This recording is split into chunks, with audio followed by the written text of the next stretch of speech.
নমস্কার বন্ধুরা, আপনারা দেখছেন লোকাল মার্কেট জ্ঞান। আজকের এই ভিডিওটা খুবই গুরুত্বপূর্ণ, কারণ আজ 6 জানুয়ারি 2026 এবং আজকের তারিখে গমের বাজারে এসছে একটা সবচেয়ে বড় খবর। সরকারি সূত্র অনুযায়ী ওপেন মার্কেট সেল স্কিম মানে ওএমএস এর আওতায় গম বিক্রি আবার শুরু হতে পারে 14 জানুয়ারি থেকে। এই গম বিক্রির প্রক্রিয়াটা চালায় এফসিআই মানে ফুড কর্পোরেশন অফ ইন্ডিয়া।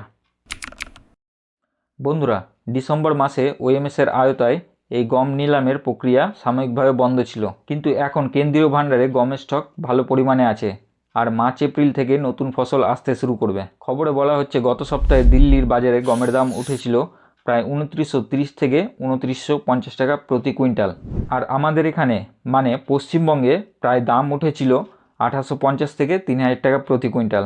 এই দাম বাড়ার কারণেই সরকার আবার ওএমএস স্কিম চালু করার কথা ভাবছে। আরও একটা গুরুত্বপূর্ণ তথ্য, এবার নিলামের মাধ্যমে যে পরিমাণ গম বাজারে ছাড়তে পারে সেটা 2 থেকে 3 লক্ষ টনেরও বেশি হতে পারে। আগে যেখানে একজন ক্রেতা সর্বোচ্চ 250 টন গম কিনতে পারত, সেটা এখন বাড়িয়ে 400 টন করার কথাও বলা হচ্ছে। এর মানে কি দাঁড়ায়? বাজারে গমের সরবরাহ বাড়বে, হয়তো গম কিছুদিনের জন্য দাম কমতে পারে, কিন্তু যদি লং টার্মে দেখা যায় দাম আবার এই পজিশনে ফিরে আসতে পারে।